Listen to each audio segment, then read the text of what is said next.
students, welcome back once again. Today we are here to discuss the second part of our drugs used in hypertension.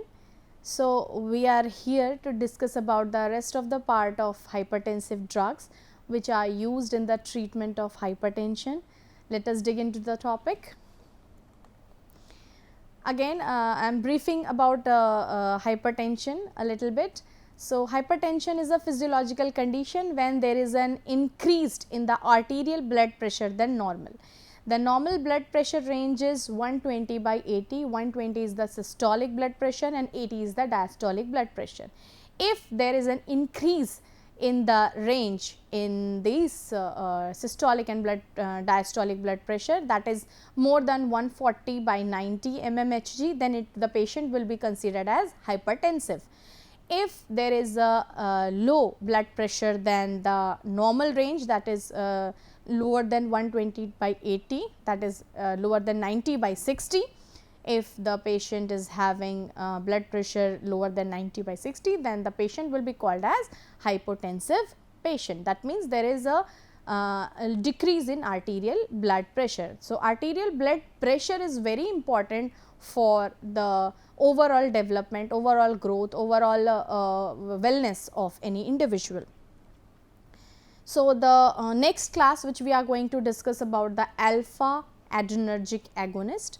Alpha adrenergic agonists are the agents which are used in the primary site, like the drugs called as clonidine, methyl dopa, guanabenzine, guanafacin, lofexidine have the primary site of antihypertensive action in the central nervous system to activate the alpha 2 adrenergic receptor and then ultimately lowers the blood pressure. That means, if a patient is having high blood pressure, the alpha adrenergic agonist works well.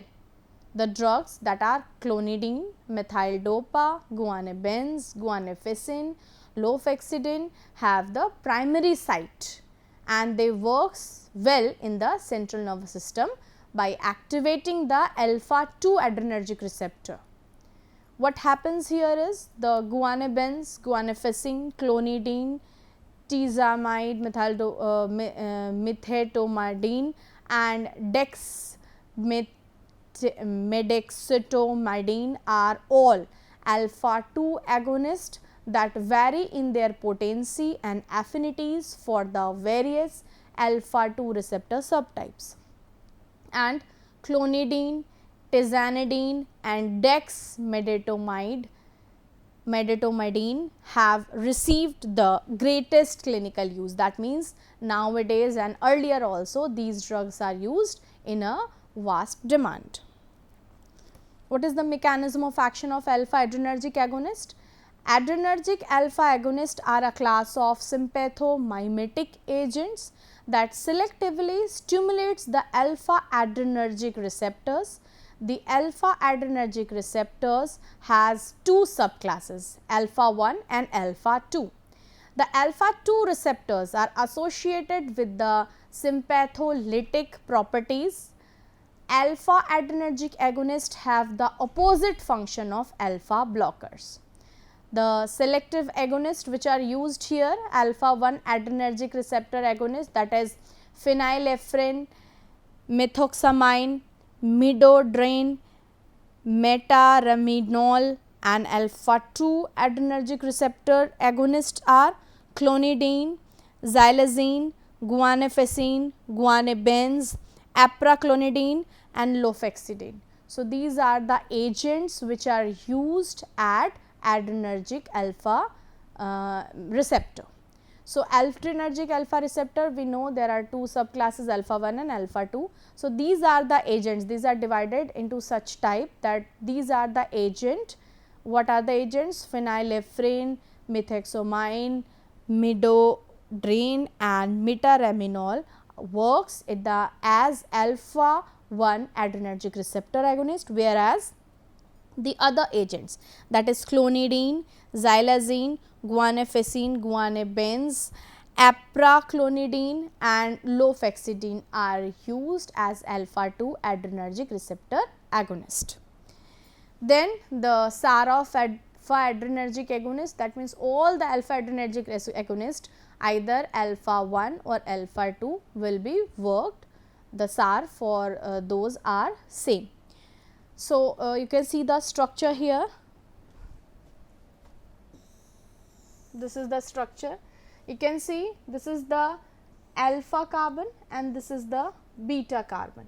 So, if this is the R1 and this is the R2, if there is substitution done on R1, that is by increasing the size of R1, the activity, beta activity, this beta activity will be increases, alpha activity will be somewhat decreases.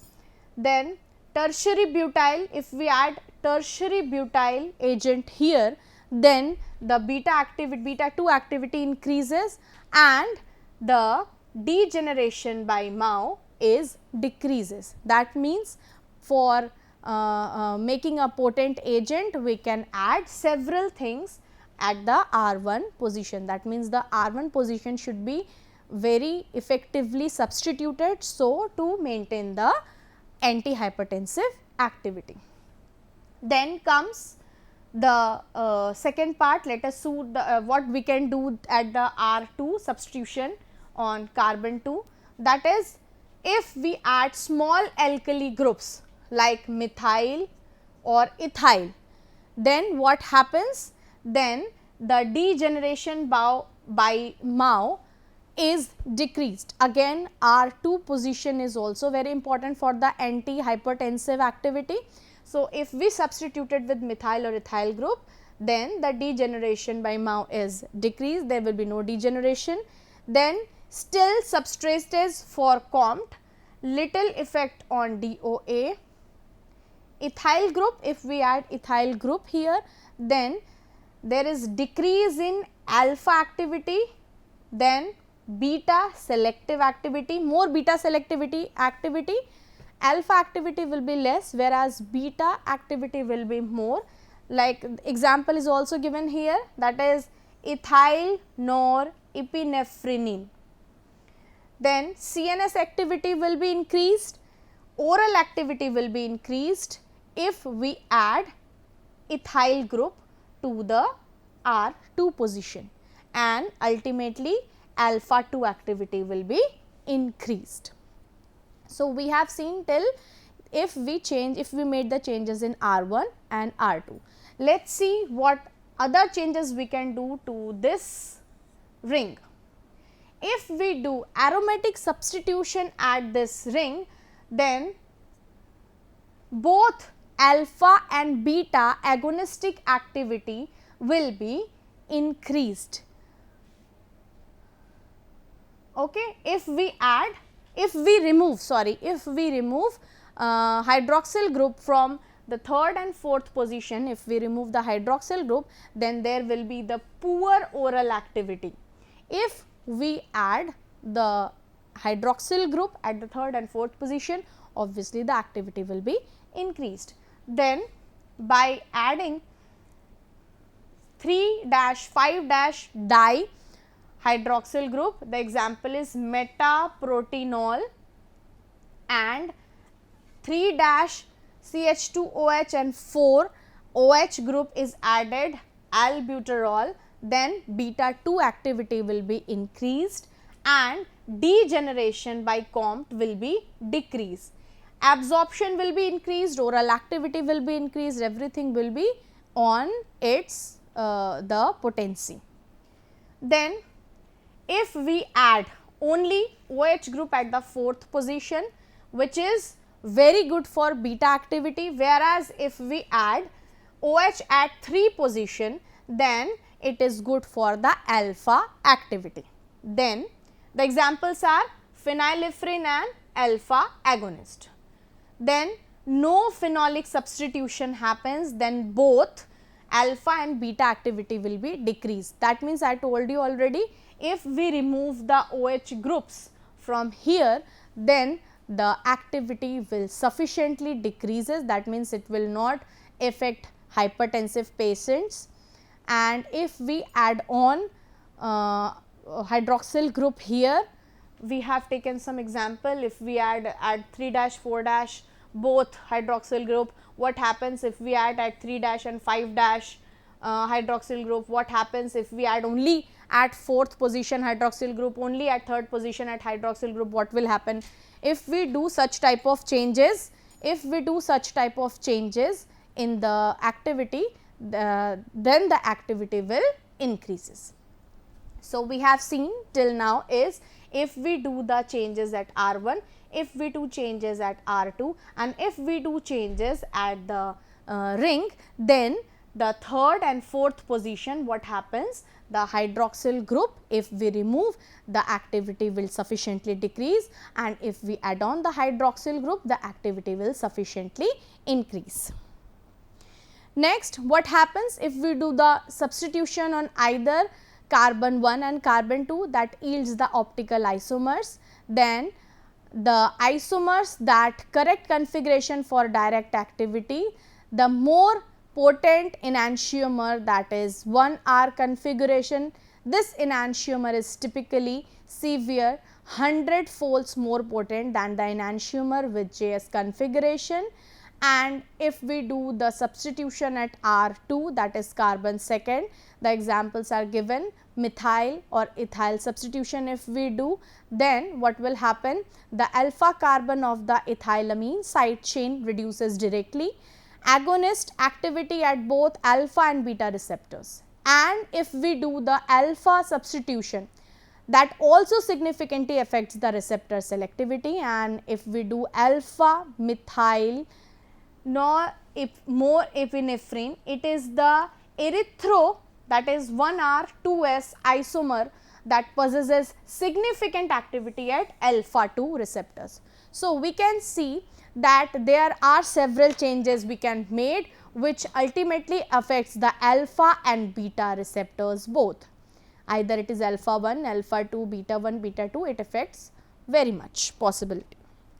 Then where we can use this, the uses of antihypertensive agents are, obviously it can be used in hypertension, then they can use in attention deficit hyperactivity disorders, they can be used in various pain and panic disorders, they can be used in the symptoms of opioid, they can be used in benzodiazepine and alcohol withdrawal also.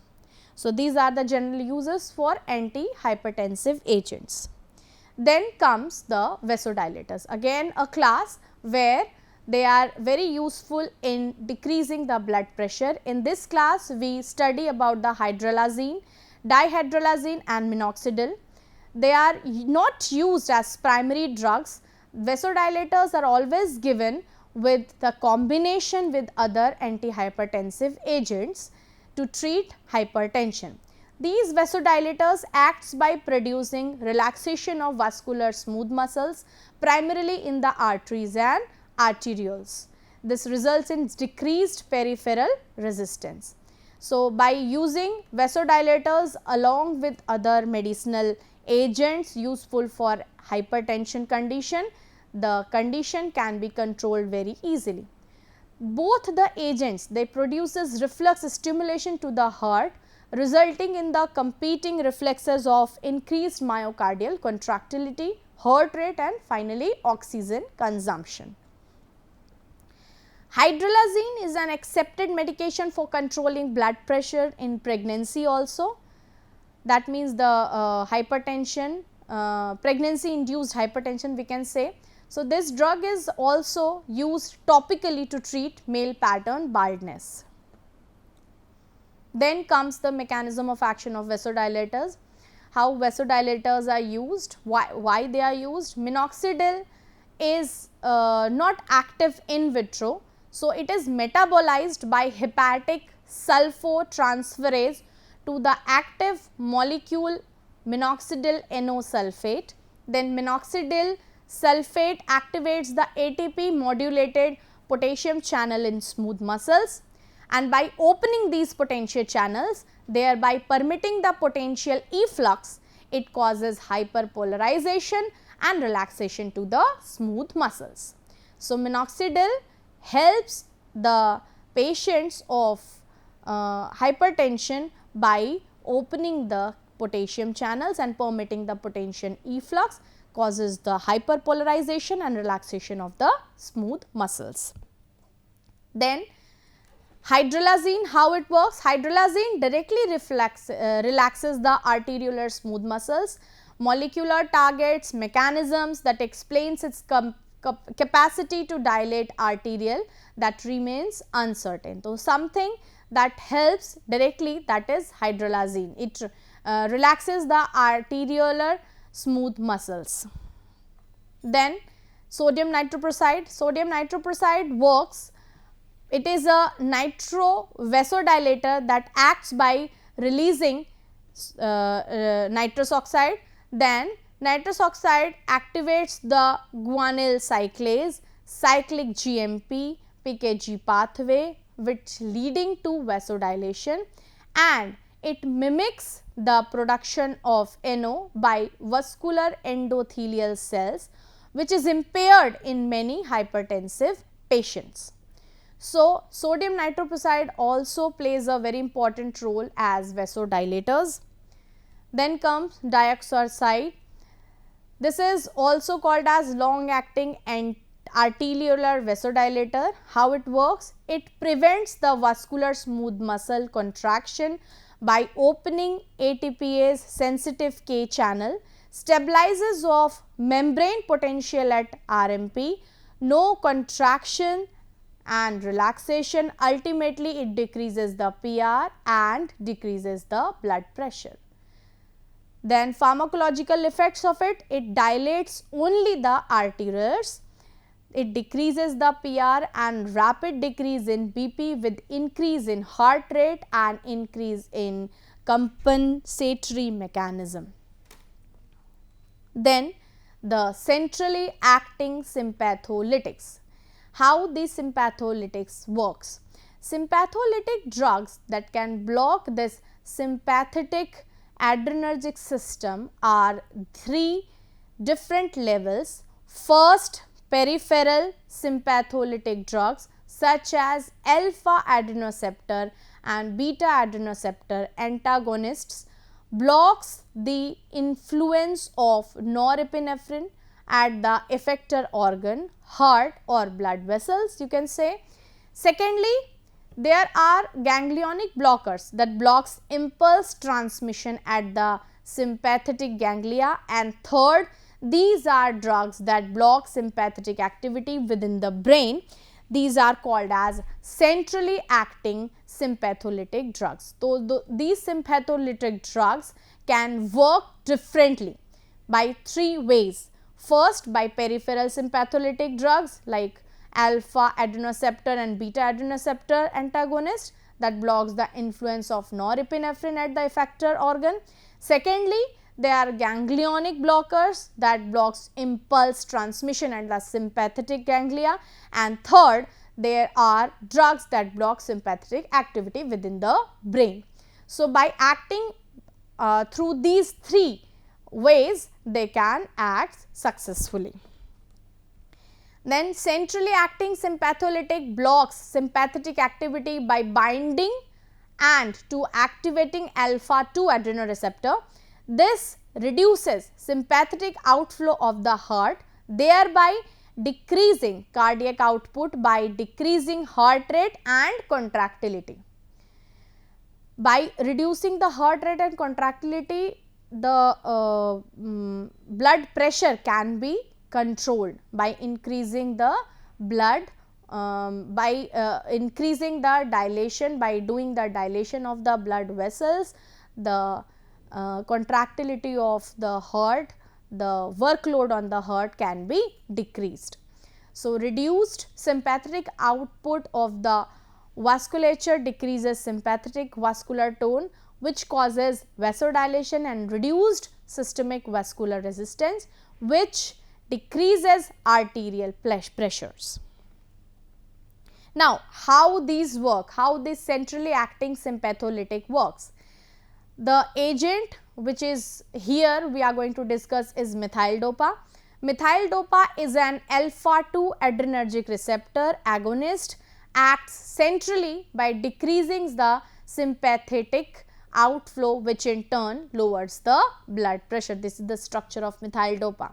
So, ultimately the methyl dopa, which works on alpha 2 adrenergic receptor agonist as an alpha 2 adrenergic receptor agonist, acts centrally by decreasing its sympathetic outflow, which in turn lowers the blood pressure. Where it can be used? It can be used to treat hypertension in combination with the diuretics. Then this is the synthesis of methyl dopa, where 1,3,4-dimethoxyphenyl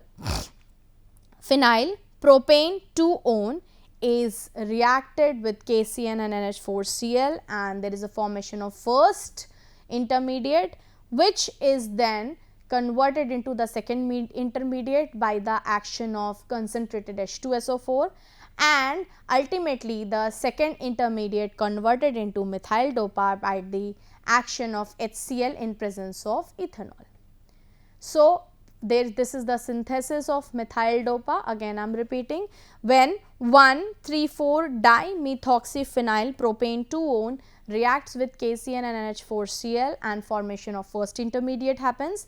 This first intermediate converts into the second intermediate by the action of concentrated H2SO4, and ultimately the second intermediate converts into methyl dopa by the action of ethyl alcohol and HCl. Then the methyl dopa SAR, we can see the structure of methyl dopa at the bottom of the slide. So, how it works? When the R1 and R2, that means the groups R1 and R2 are OH catecholamine, OH, then the example is catecholamine, decreases the oral activity. OH catecholamines decreases the oral activity.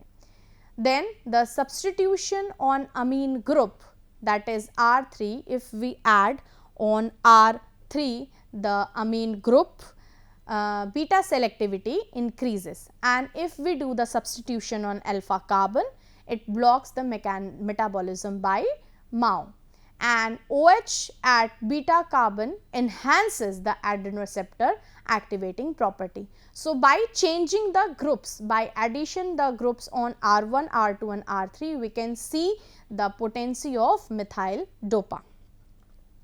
Then these are the references I have used. Let us summarize this quickly.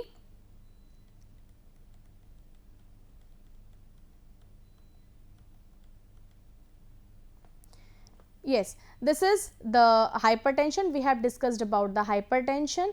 Hypertension is considered as the physiological condition when there is a increase in blood pressure, that is normal blood pressure is 120/80. If the blood pressure is increased by 140 to 90, then it will be called as higher blood pressure. If the blood pressure is lower than 90/60, then it will be called as hypotension and low blood pressure. Then these are the agents which we have studied about. Alpha adrenergic agonist we have studied about, we have studied about its mechanism of action, how it working. So, alpha adrenergic agonist, there are two receptors, alpha 1 and alpha 2. There are certain agents which works on alpha 1 and alpha 2. Clonidine is the agent which works on alpha 2 receptors. So, here they are work. This is the SAR we have already discussed about. We have divided the SAR into three parts. First part was beta phenyl ethylamine, second is the catechol ring, and third is the 1R OH group. So, we have divided the full SAR into three groups, and we have seen if we add or subtract any group, any small group or big group at the R1 and R2 positions and the in the ring positions also. So, these are the uses: hypertension in attention deficit hyperactivity disorder, various pains and panic disorders, symptoms of opioid, benzodiazepine and alcohol withdrawals. Then comes the vasodilators. Vasodilators are the agent which are used to dilate the blood vessels, and these blood vessels are dilated for the betterment of the patients of hypertension, and these vasodilators are given with the other agents meant for hypertension. This is the mechanism of action of various hypertensive agents. We have already discussed all of it. Then we have discussed about the centrally acting sympatholytics. They work by done the three pathways, by applying on the three pathways on the peripheral sympatholytic drugs such as alpha adrenoreceptor, second is ganglionic blocker, and the third is sympathetic activity within the brain.